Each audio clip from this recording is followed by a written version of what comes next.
Hello, everybody, and welcome back to another edition of A Handful of Hope. I'm so happy and grateful to have Valerie De Pauw with us here today, who's from Cape Town, South Africa originally, but currently living in Stockholm, Sweden, with her Swedish partner. She loves all things nature, food, and friends, has read over 70 books in the past year while learning to bake the best country loaf bread. Ooh, Yes. Valerie, welcome, and thank you so much for being here. Thank you so much for having me. It's such a pleasure to be here. Okay, before we dive in, let's get to the most Yeah. important part of this. What is the secret to the best bread? Because I got into a rather unhealthy obsession with baked bread over COVID, and I'm really Yeah. curious, what is the secret to it? Oh, I can't even claim this as my own, but I found a great recipe online from a French baker that's living in the US. And I think the best way to do it is to just give it patience and allow it the time that it needs. But my recipe just calls for 2.5 cups of water, 6 cups of flour, 1.5 tablespoons of yeast, and 1 teaspoon of salt. You let it rest for 12 to 15 hours. The next morning, you warm up your oven to as high as it will go. You let the bread rest for 2 hours just on the tabletop and fold it a couple of times. And then you put it in a Dutch oven for 40 minutes, take it out, and you have what I believe is the best country loaf bread. Isn't that something though, like what a metaphor that is? It's always it comes down to patience. And so often it seems like we are Absolutely. so impatient. It's like we're always hurrying to get to the next space, or we're hurrying to find the next chapter, we're hurrying to get to this. And I think that technology in so many ways it's connected us, but it's also hindered us and handicapped our ability to really develop patience, because we know that we have options that are a click or a swipe away. Maybe we can touch on patience and kind of evolve our conversation from Yeah. there. How else do you see patience showing up as both a benefit and a hindrance to people in their lives? Oh, I think it's a great question. I think for me personally, I've learned the power of delayed gratification. So, really, what does patience mean?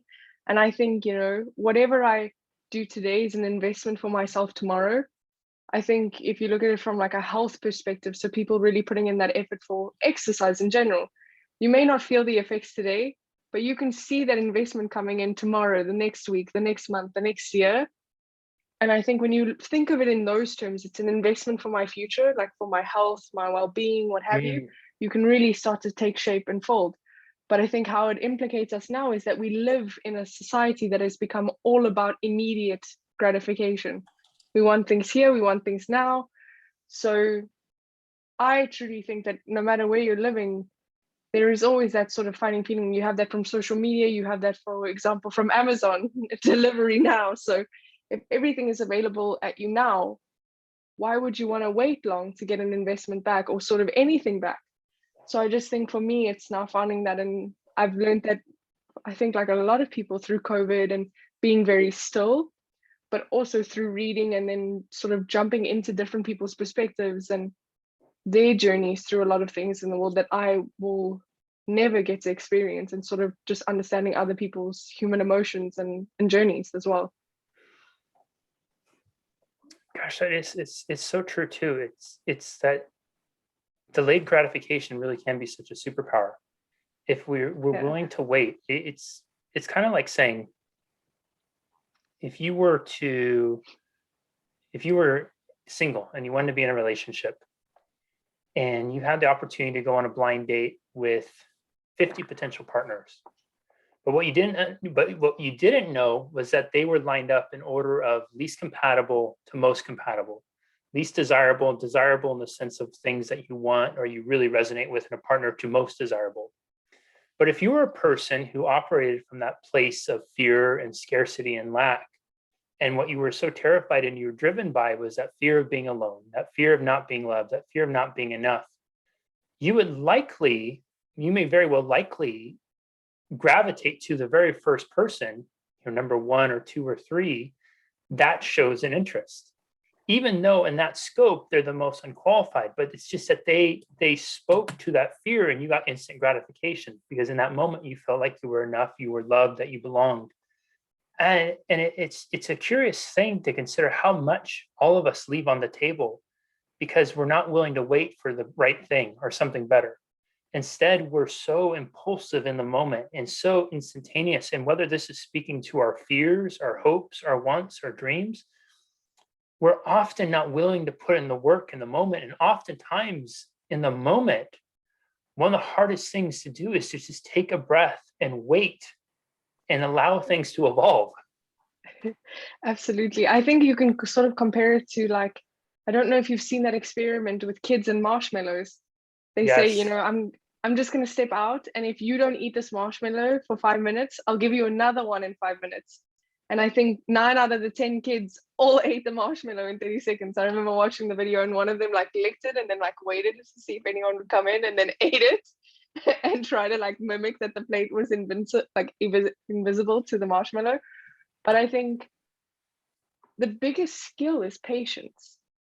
It's one of these, like, I think must have skills in life, that you really have patience and sort of knowing when is it that you need to act in impulse, and when is it that time to, you know, really slow things down and really think about a lot of things. And I think, for example, with job opportunities and things as such, those are the things that you should take a little bit of time. But if it's spontaneity and courage and things, those are the areas where you should act on impulse, as long as it's not super, you know, dangerous or anything like that. But I think everything has context. So as much context as you can provide, that's when it becomes really important to have either delayed gratification or, you know, the here and now sort of reward.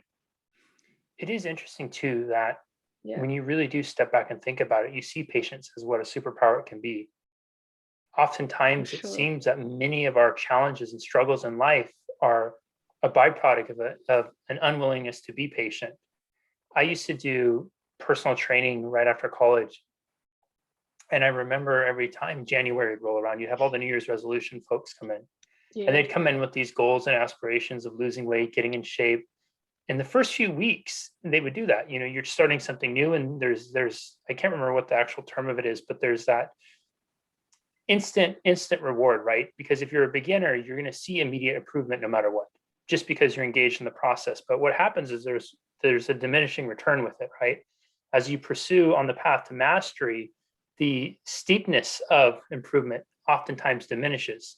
You might have lost 2 pounds in the first week, but in the next week you might only lose 1.5 pounds. In the following week you might only lose only one, and the next week you might only lose a half a pound. Or you get really strong in the first week and you get less and less as time goes. Even though you're still getting stronger, the jump's not as great. And what you often see with these folks is inevitably 85% of them, similar to the results you would see in the marshmallow Yeah. study, they would be gone after end of Mhm. January, mid-February. And what you would see was that these people, it wasn't from a lack of desire. What it was always because is a lack of being patient and working through the challenging, difficult, sticky parts to get to the outcome they're after. And as you and I are talking, I think about how relevant that is to all aspects of our life. You know, in our relationships, we go into the relationships hot and heavy, and then all of a sudden, when that starts to cool a little bit and it's not quite as exciting or whatnot, we may not have the patience to work through the difficult, challenging parts. We launch into a new business endeavor, same thing, but then it starts to get tough, and we may not have the patience to really pursue and push through it because we're being indoctrinated into this novelty that if you sign up for this online course on Thursday evening, you're going to wake up Monday morning with a seven-figure business. But it really does come down to a patience of identifying kind of an outcome and being willing to delay the gratification that can distract you from getting to that outcome. I would absolutely agree. And I think if I related that to my own personal story, it's so when I lived in the US for a few years. So I moved there in 2013 after I graduated high school in South Africa. And during that time, it was very difficult for me because I was living far away from family, and the pressures of being sort of alone in a very big country can be overwhelming. But I think I became more and more intimate with my relationship and my mental health.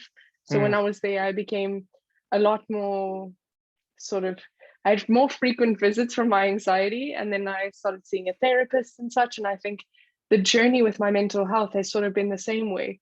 I think it's the dedication that changes, right? When you know that it's super, super vital, you start being more and more dedicated. And I would say in those early days, I saw a lot of progress because, you know, that interest was there and you were seeing so many results. And now it's a lot harder. And I hope, obviously, that the relationship with my mental health will be easier and the anxiety improves. But I think sometimes it is tough because when you get a setback, it also makes you question, have I done all of that work for nothing?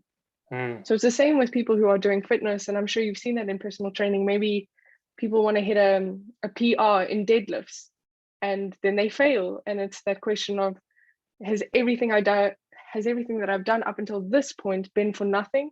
Or is it really that I need to keep going and keep pushing and then reach that PR and then go to the next peak? Or someone who's doing an ultra marathon, anything like that, or just as you were saying, starting a new business or anything, once it fails, is that when you fold or do you keep going?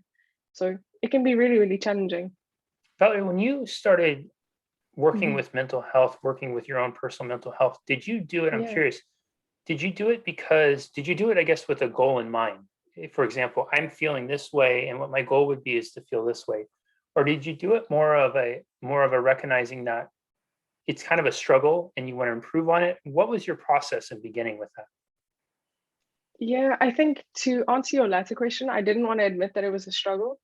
I think as much as more and more people are discussing it, it's still quite a big stigmatized thing to say that I am struggling. And I think what I just wanted is to not feel that way, to not say that this is something that I was struggling with and just to sort of brush it under the rug and sort of solve it in the background, and then to face people, be like, I'm still the optimistic, really hopeful person that you know who doesn't struggle and doesn't have any of this weight on their shoulders.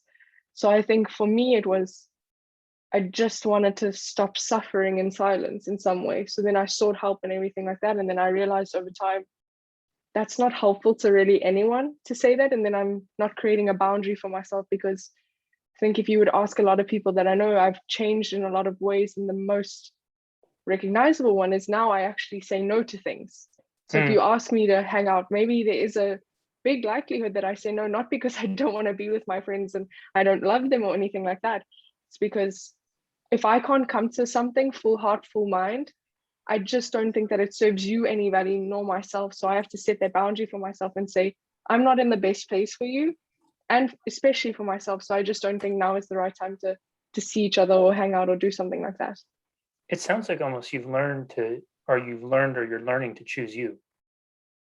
Absolutely, for Yeah. sure. And I think in some capacities, it's easier said than done. When you start doing that, there's a lot of, I would say, social media influence telling you, choose yourself first, do things for yourself. And it's great to read that people recognize the importance, but once you start doing those things, people are like, oh, but do you not care about me? Do you not think that I play a vital part?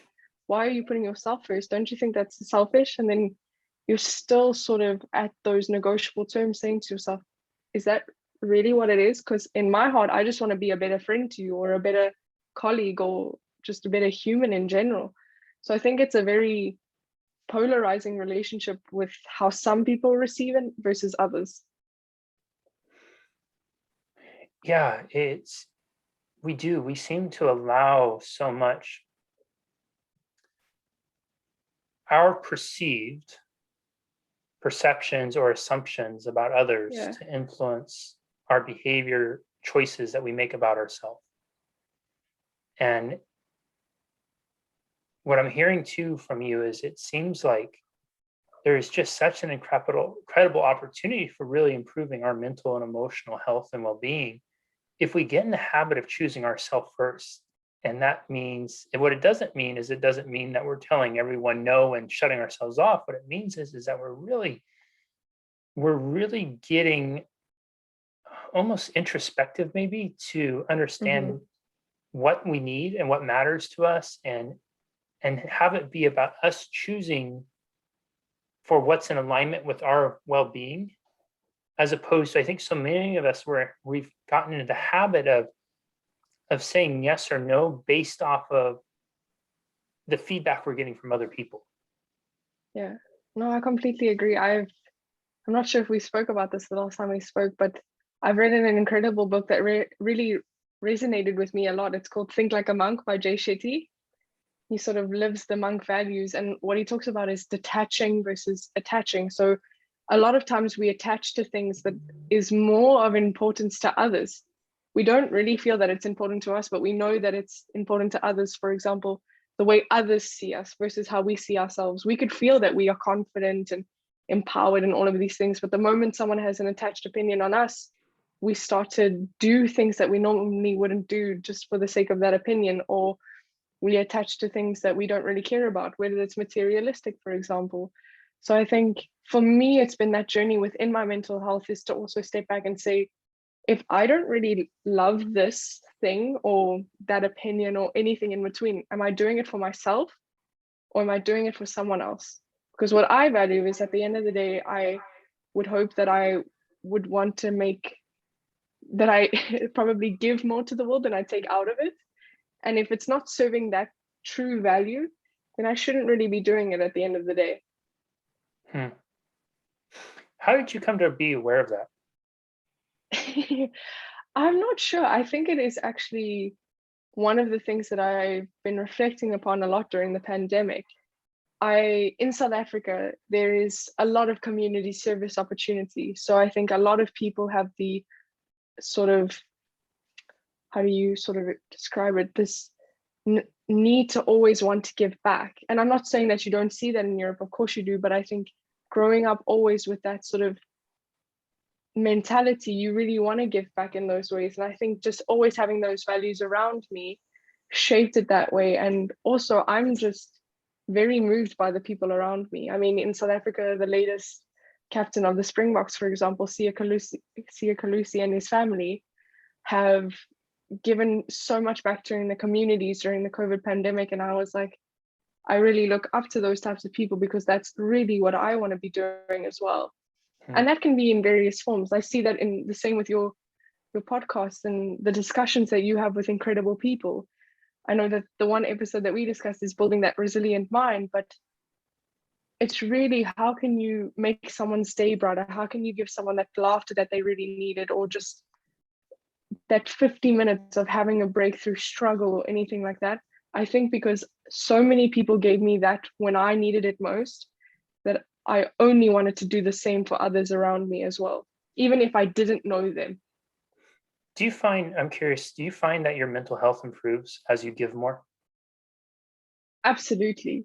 And I think also to a healthy extent, right? It's again, to attach it to the things that I care about. When I do it in the way where I'm sort of not living my true value, then I feel like I'm losing my mental health and I'm giving in the wrong way. So for example, if I'm buying something that doesn't mean any value to me, but I know that it will impress a bunch of people, and I feel like we do that a lot, it's then I'm losing my mental health because I'm giving away part of me that I don't really want to.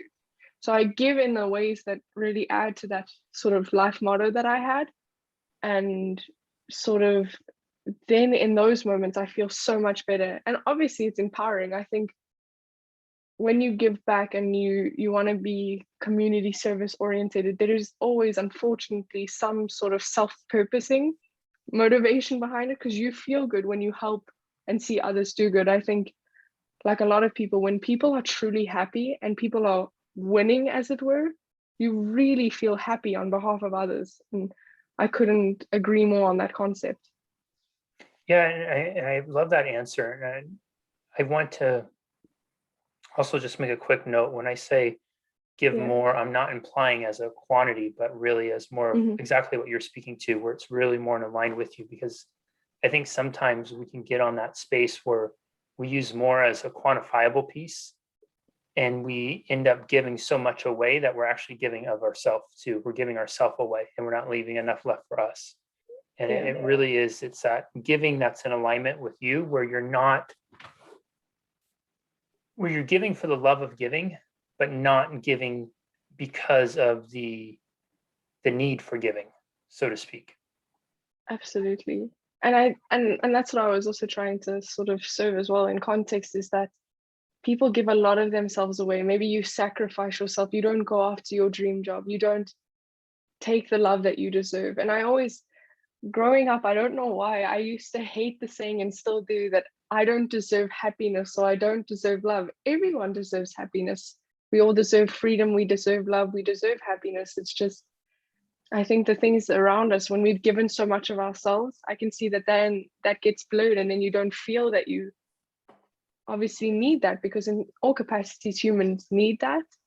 And I think I wish more and more people could feel that. I hate the fact that people suffer and go through so many bad things, and I would just hope that more and more people would become aware of how important it is to feel love, happiness, and anything in between, and to stop, as you were saying, in a quantifiable way, giving so much of themselves for the sake of another. Yeah, it's when we become, it's really when we become less reliant on the validation of others to feel whole and complete, we really start to experience a sense of wholeness and completeness within ourselves. Yeah, yeah, absolutely. And I think one way that I've actually done that with my mental health is that I start almost every single morning. If you have any tips on a morning routine, I sometimes struggle with it, especially here in Sweden when it's quite dark. But one thing I love to do is journal and take those 10 minutes of pockets of peace and just really reflect how was my day. And I don't really have like a prompt. I just, whatever gets on the page is on the page. But I love like sounding it off with, what are 3 things that I'm grateful for? My partner, my friends, my family, God, what have you. And I think when you do those things, it only serves you to be better, and you can give more of yourself in the way that you were describing. So I really recommend that for whatever you believe, whatever you find important, to just really sit with yourself and reflect, because self-awareness is key as well to a lot of things that we do in life. Gratitude is such an incredible thing too, because the resistance you run into is people will say, well, I don't have anything to be grateful for. I always tell people, start with your biology. There's over 600 muscles, over 200 bones in the human body. Yeah. There's billions of cells and vessels and whatnot, all of which, that if any one of those things wasn't working or wasn't working in the way it could or should, it would dramatically alter your life experience. And if you just started with the basic anatomy of muscles and bones, and you were grateful for one thing every day, one part of you that you probably don't normally acknowledge, going beyond the eyes, the nose, the taste buds and stuff, you would have essentially 2.5 years of gratitude lined up for yourself. And that's so incredible. Like the hair on your head, the sensations that are on your skin, et cetera, et cetera, et cetera. And you probably learned quite a bit about yourself too, if you had to study the anatomy to really be able to do all those things and see just how incredible the human body is, and what a sophisticated structure and operational system it is. Valerie, you and I were talking about anxiety before we logged on, and you said something really interesting. You were mentioning that you found that anxiety isn't always bad. Tell me about that a little bit. Yeah, I think I mean it in the way, I mean, for those who suffer with anxiety or sort of any area of mental health, because most people during their lives will feel a form of anxiousness or stress. It's inevitable. You go through, these rapid edges and flows. But I think when you suffer with it on a more of a constant basis, you feel trapped and you feel somewhat stuck in and without hope. And I've definitely been there. And then you suffer in silence, and people in your immediate family, your partner, those around you may not understand. But I think, as I discussed with someone else as well, strangers are great people to talk to. You walk up to someone, you sit someone with someone next to you on a plane, and you just have this open discussion.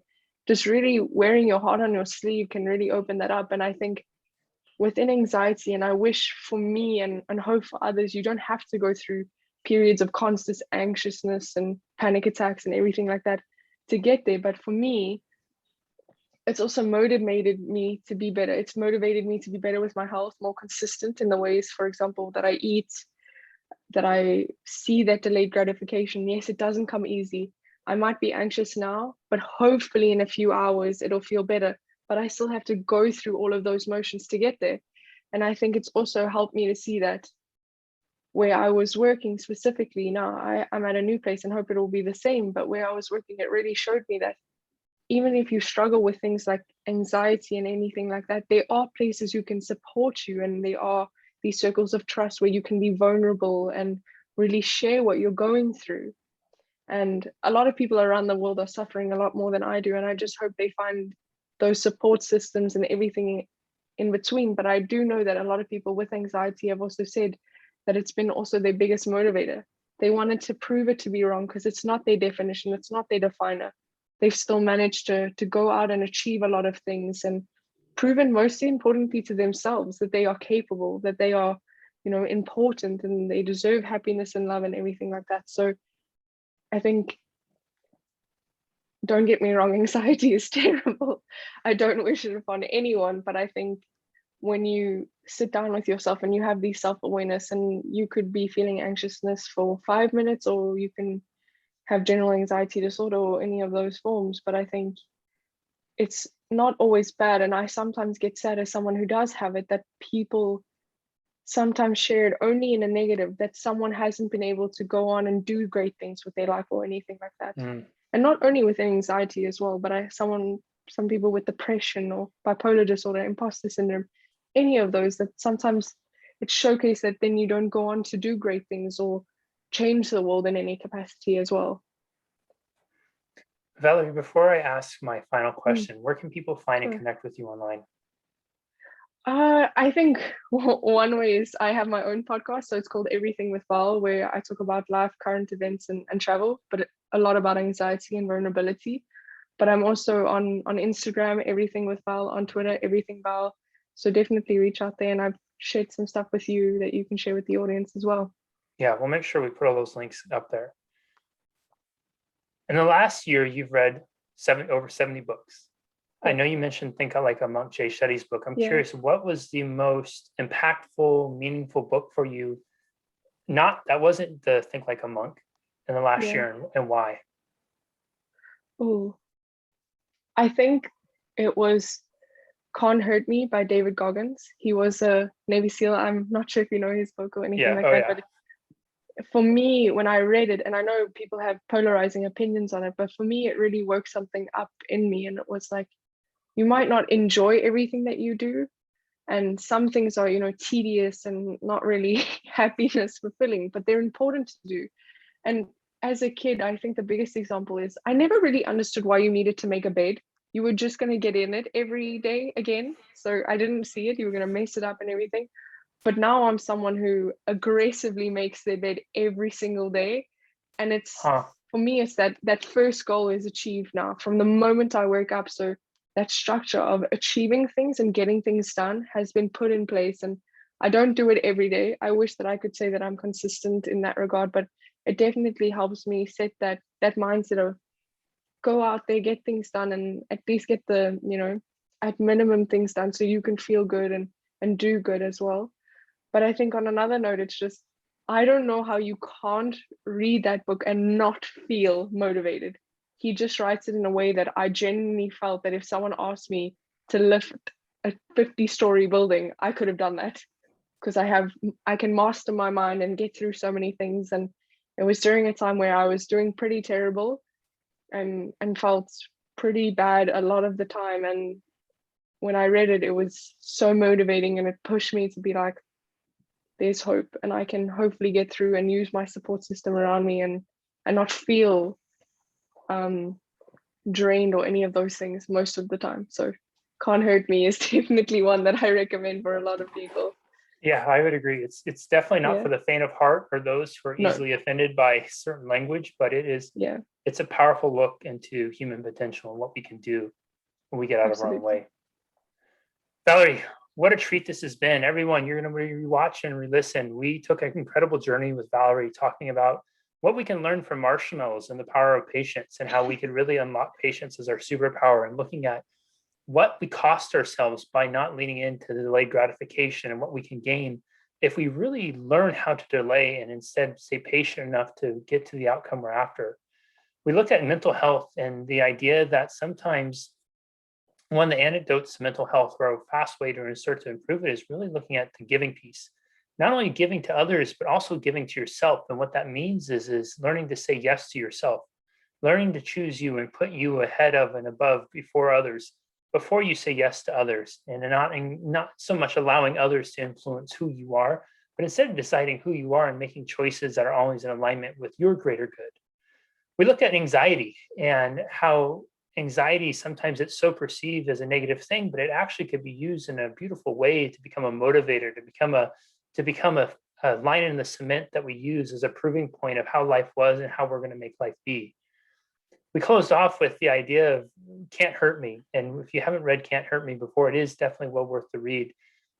But what's a beautiful thing that comes away with it, I think that speaks, and I can see why it resonates so deeply with Valerie, is that so much of our life is decided and determined in the space between our two ears. And if we can really learn to master our magnificent mind, it allows us the opportunity to live a truly magnificent and fulfilled life. Valerie, this has been such a wonderful opportunity to share this time with you. Thank you so much for your generous contribution. We deeply appreciate you. Thank you so much. It's been a pleasure. You bet. We will see you next time, everyone, on another edition of A Handful of Hope. Bye-bye. Bye-bye.